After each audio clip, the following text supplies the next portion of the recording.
শুরু করছি আজকের সংবাদপত্র অনুষ্ঠান। আমাদের সঙ্গে রয়েছেন বাংলাদেশ শিশু হাসপাতাল ও ইনস্টিটিউটের অধ্যাপক ডক্টর রিয়াজ মোবারক। আপনাকে স্বাগত আমাদের স্টুডিওতে। অনেক ধন্যবাদ। আমরা আলোচনার শুরুতেই আজকের সংবাদপত্রের এ পর্যন্ত যে সংস্করণ, প্রথম সংস্করণে প্রকাশিত যে প্রধান প্রধান শিরোনামগুলোর দিকে একটু দৃষ্টি দিব। দৈনিক ইত্তেফাক, ভয় দেখাচ্ছে তারা, সংঘাতেও তারা। ইউপি নির্বাচন, 17 দিনে নিহত 13, আহত 3 সহস্রাধিক। ধনী দেশগুলোকে জলবায়ু ঝুঁকিপূর্ণ দেশের চাহিদার স্বীকৃতি দিতে হবে। গ্লাসগোতে আলোচনা সভায় প্রধানমন্ত্রী শেখ হাসিনা। মানব জমিন, স্কুল শিক্ষার্থীদের টিকাদান, শুরুতেই অব্যবস্থাপনা। সিসি ক্যামেরা অকেজো, সন্দেহের তীর কর্মকর্তা ঠিকাদার সিন্ডিকেটে, স্বাস্থ্যের নথি গায়েব। আমাদের সময়, নতুন হিসাব রাজনীতিতে, দ্বাদশ জাতীয় নির্বাচন। স্কুল শিক্ষার্থীদের টিকাদান শুরু, শিগগিরই সারা দেশে স্কুলে টিকাদান, স্বাস্থ্যমন্ত্রী। শিক্ষার্থীদের টিকা নিয়ে স্বাভাবিক ক্লাস, শিক্ষামন্ত্রী। যায় যায় দিন, বৈধ অস্ত্রের আড়ালে অবৈধ কারবার। চরম ভাবাপন্ন আবহাওয়ায় এখন নতুন স্বাভাবিক, বিশ্ব আবহাওয়া সংস্থার প্রতিবেদন।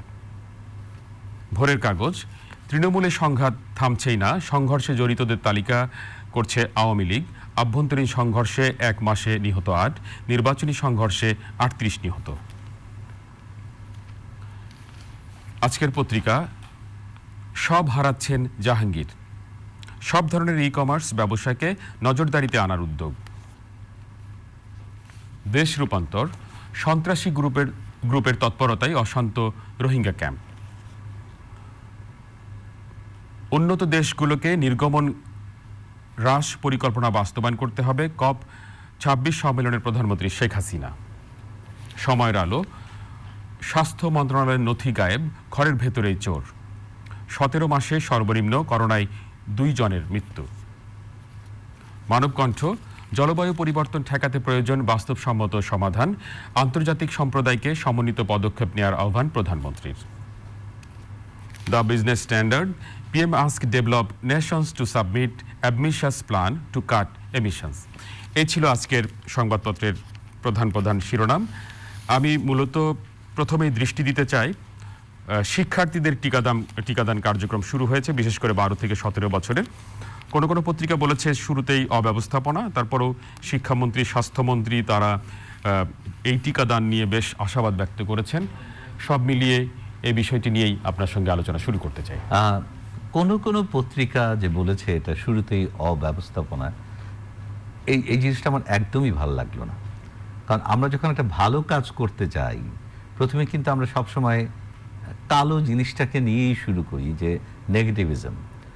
আমরা যে 12 থেকে 17 বছরের শিক্ষার্থীদের টিকা দিচ্ছি, আমাদের সরকারের যে এটা একটা মহৎ উদ্যোগ, এবং আমরা যে আজকে দিতে পেরেছি, যেমন আইডিয়াল স্কুলে আমাদের মাননীয় শিক্ষামন্ত্রী নিজে উদ্বোধন করেছেন, এবং আমরা যে এটা অন্যান্য দেশের তুলনায় অনেক এগিয়ে আছে।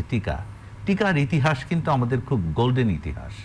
আমাদের ইপিআইয়ের যে সাকসেস ইন বাংলাদেশ, এটা কিন্তু সাংঘাতিক ভালো। এবং আমাদের মাননীয় প্রধানমন্ত্রীর উদ্যোগে এবং অন্যান্য, এটা সাফাই গাওয়া না, এটা সত্যি কথা যে আমরা এখন 12 বছরের শিশুদেরকেও আমরা করোনা টিকা, করোনা ভ্যাকসিন দিচ্ছি। এটা প্রথম আমরা শুরু করব আমাদের সাধুবাদ জানিয়ে, তারপর আমরা বলবো যে অব্যবস্থাপনা হয়েছে বা ঝামেলা হয়েছে, এবং এটা আমাদের কেন হয়েছে সেটা আমরা ইনভেস্টিগেট করব। তো এটা একটা খুব ভালো উদ্যোগ, এবং আমাদের দেখতে হবে যে এটার কারণ আমাদের শিক্ষা প্রতিষ্ঠানগুলিকে খুলতে হচ্ছে। বাচ্চারা বাসায় থাকতে থাকতে বোর্ড হয়ে যাচ্ছে, এবং তারা খুব অসুস্থ হয়ে যাচ্ছে মানসিকভাবে।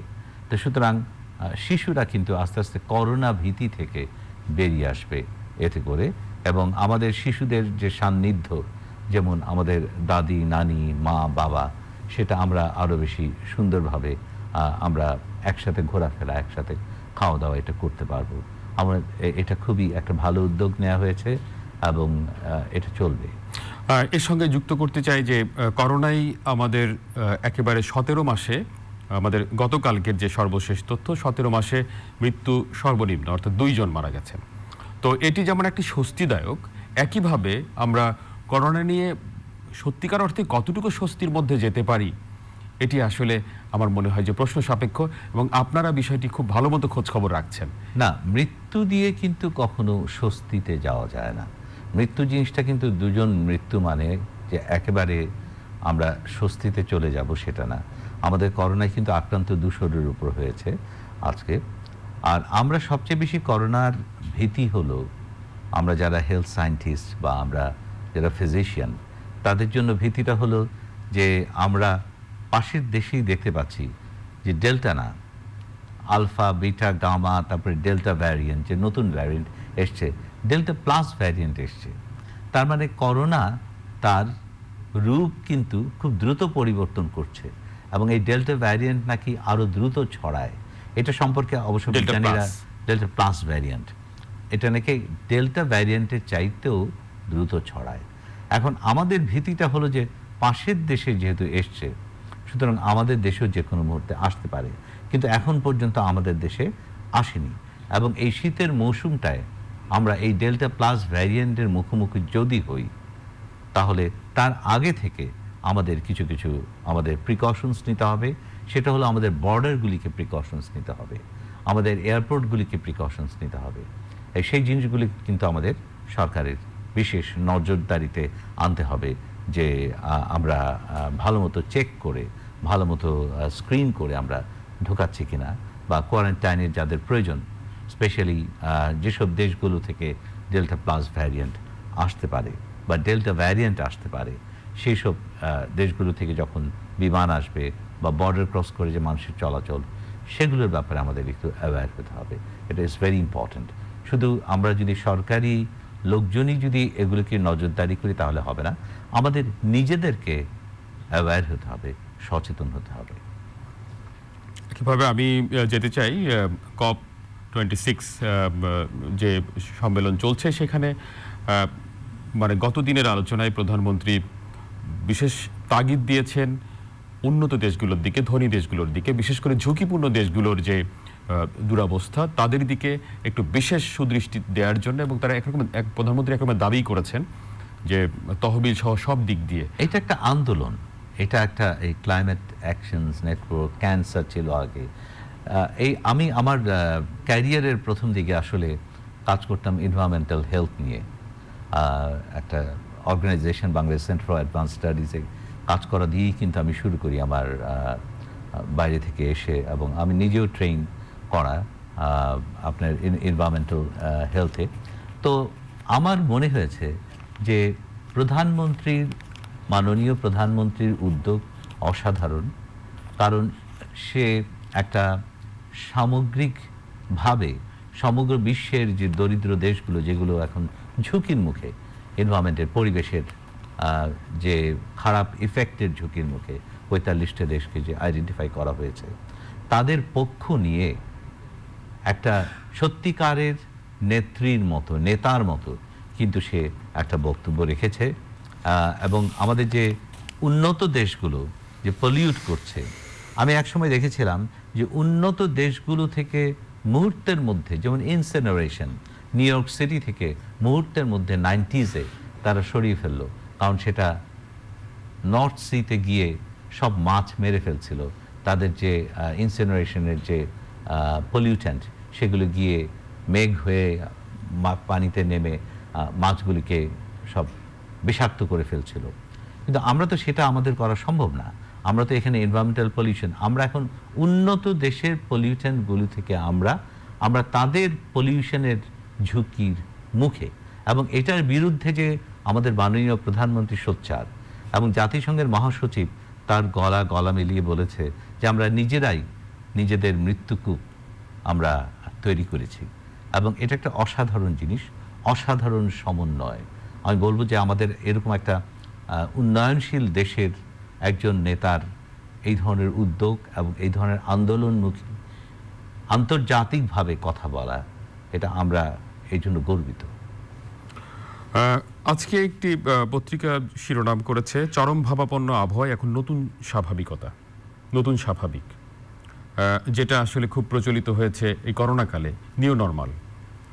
বিশ্ব আবহাওয়া সংস্থার প্রতিবেদন, এই যে চরম ভাবাপন্ন আবহাওয়া এবং এটি নতুন স্বাভাবিকতা, এই সম্পর্কে আপনি যদি কিছু বলতেন। আপনি এনভায়রনমেন্টাল সায়েন্স নিয়ে কাজ করেছেন। আমার কথা হচ্ছে যে পরিবেশ কখনোই সারা পৃথিবীর একরকম থাকবে না, কখনো চরম ভাবাপন্ন হবে বা আরো চরম ভাবাপন্ন হবে, বা কখনো বা আরো মৃদু ভাবাপন্ন হবে।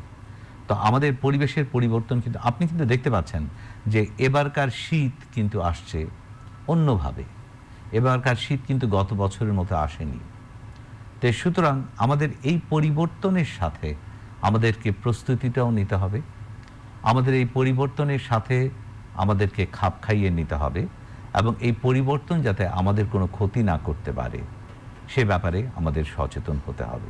এই জন্য আমাদের পরিবেশ বিজ্ঞানী যারা আছেন তাদেরকে কাজ করে যেতে হবে যে এবছর এই যে চরম ভাবাপন্ন একটা আবহাওয়ার দিকে আমরা যাচ্ছি, আবার সামনের বছর আমরা কি আবার এইরকম কিছু একটা আবহাওয়াতে যাব কিনা।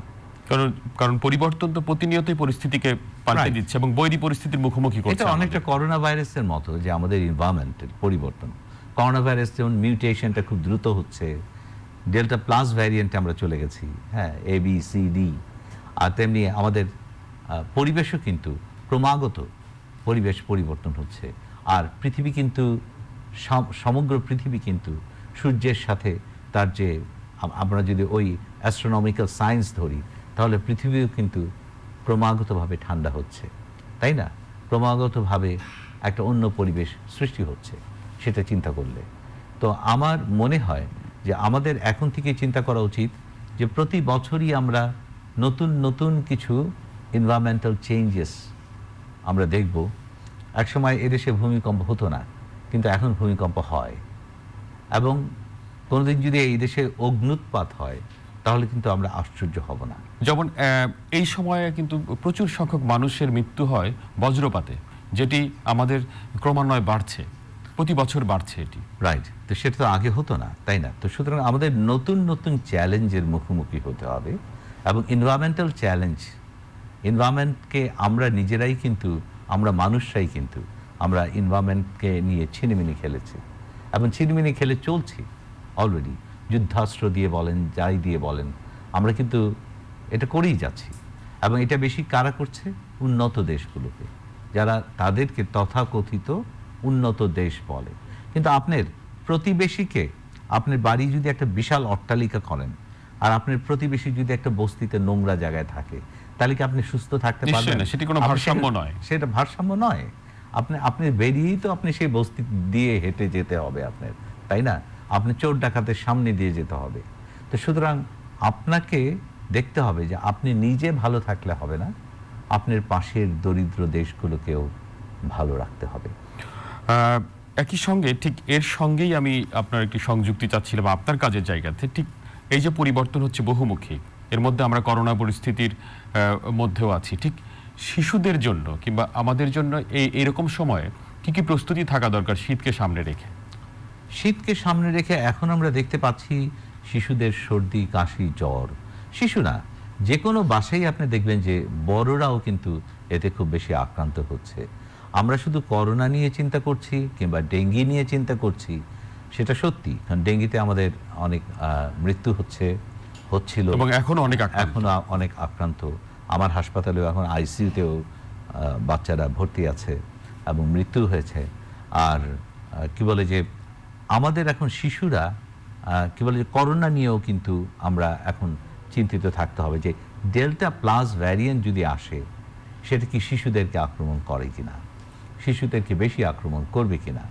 প্লাস আমাদের টোটাল পরিবেশের ভারসাম্যটা এমন হয়েছে যে নতুন নতুন কিছু ভাইরাস আমাদের এসে আমাদেরকে এই সর্দি, কাশি, জ্বর আরও খারাপ কিছু করছে কিনা। এই জন্য আমাদের প্রস্তুত থাকতে হবে যে বাচ্চাদেরকে আমাদের যে কোনো মূল্যে আমাদের নিউট্রিশাস ফুড, খাবার দাবার, বাচ্চাদের নিউট্রিশনের ব্যাপারে আমাদের যথেষ্ট সচেতন হতে হবে, এবং ছোটোখাটো সর্দি কাশিকে অবহেলা করলে চলবে না। এবং সেটা থেকে আজকাল আমরা নিউমোনিয়াও পাচ্ছি অনেক, তো সেটার দিকে আমাদের খেয়াল রাখতে হবে, এবং আমাদের বাচ্চাদের আমাদের বাসার পরিবেশটাও ভালো রাখতে হবে, সুন্দর রাখতে হবে। কারণ এখন শিশুরা বেরিয়ে আসবে, মিশবে পরিবেশের সাথে, এখন শিশুরা সাহসী হবে বাইরে যাওয়ার জন্য, এবং একজনের সাথে আরেকজনের ইন্টারাকশন হবে, এবং তাতে করে সংক্রমণ বাড়তে পারে। আর আমরা একসময় যেটা ভাবতাম যে করোনা ভাইরাস শুধুমাত্র ম্যান টু ম্যান ট্রান্সমিশন হয়, এখন তো আমি এই ফ্লোরে বসেই একসময় বলেছিলাম যে এটা সম্ভবত এয়ার বর্ন। তখন কিন্তু আমার অনেক বন্ধুরা হেসেছিল যে এয়ার বর্ন একটা ফালতু জিনিস তুমি বলে এসছো আজকে মিডিয়াতে, কিন্তু আজকে কিন্তু প্রমাণিত এটা এয়ার বর্ন একটা, তাই না? আর নইলে আমার কাছে মনে হয়েছিল এই জন্য যে আমি আমার চোখের সামনে দেখেছি যে কিছু কিছু লোক ঘর থেকে বেরোয়নি, তার বারান্দায় একটু দাঁড়িয়েছে, কারো সঙ্গে সংস্পর্শে আসেনি, তারা করোনায় আক্রান্ত হয়ে মারা গেল। তখনই আমার মনে হলো যে এটা তো কখনো সম্ভব না, যে এটা নিশ্চয়ই বাতাস থেকেই সে নিয়েছে। তো এটা একটা ইম্পর্টেন্ট জিনিস যে আজকে আমরা যেটা সায়েন্টিস্টরা বার করব সেটা কালকে হয়তো সেটা সত্য নাও হতে পারে। এর জন্য শিশুদেরকে আমার মনে হয় আমাদের যথেষ্ট পরিমাণের ইমিউনিটি বাড়ানোর জন্য যা যা দরকার, প্রোটিন, কার্বোহাইড্রেট, ফ্যাট, আমাদের সুষম খাদ্য দিয়ে শিশুদেরকে আরও বেশি প্রস্তুত রাখতে হবে। এবং শিশুরা অলরেডি বাসায় থাকতে থাকতে বোর হয়ে গেছে, এখন তারা দুরন্তভাবেই মেলামেশা শুরু করবে এবং তাদেরকে কিছু কিছু কাউন্সিলিংও করতে হবে, বোঝাতেও হবে যে তাদের সুস্থ থাকার জন্য খাবার দাবার থেকে আরম্ভ করে খেলাধুলাটা এবং স্বাস্থ্যসম্মতভাবে চলাফেরা করতে হবে। আর মাস্ক পরা থেকে আমাদের বিরত থাকাটা, মাস্ক পরাটা আমাদের একটা ফ্যাশনেবল ওয়েতেই আমাদের মাস্ক পরাটা চালু রাখতে হবে। এটা অপরিহার্য পোশাকের মতো অপরিহার্য করে ফেলতে হবে। পোশাকের মতো করতে হবে। এবার আসতে চাই স্বাস্থ্য মন্ত্রণালয়ের ফাইল গায়েব, চুরি কিংবা উধাও হওয়ার প্রসঙ্গে, যেটি নিয়ে এখন পর্যন্ত কোনো সূত্রই পাওয়া যায়নি। এ বিষয় নিয়ে আপনি কি বলবেন? আপনি ঠিক স্বাস্থ্য সংশ্লিষ্ট বিষয়ের সঙ্গে জড়িত, আপনি একজন ডক্টর, বড় একটি প্রতিষ্ঠানের সঙ্গে যুক্ত, স্বাস্থ্য মন্ত্রণালয় আপনাদের মন্ত্রণালয়, আপনি কি বলবেন বিষয়টি নিয়ে?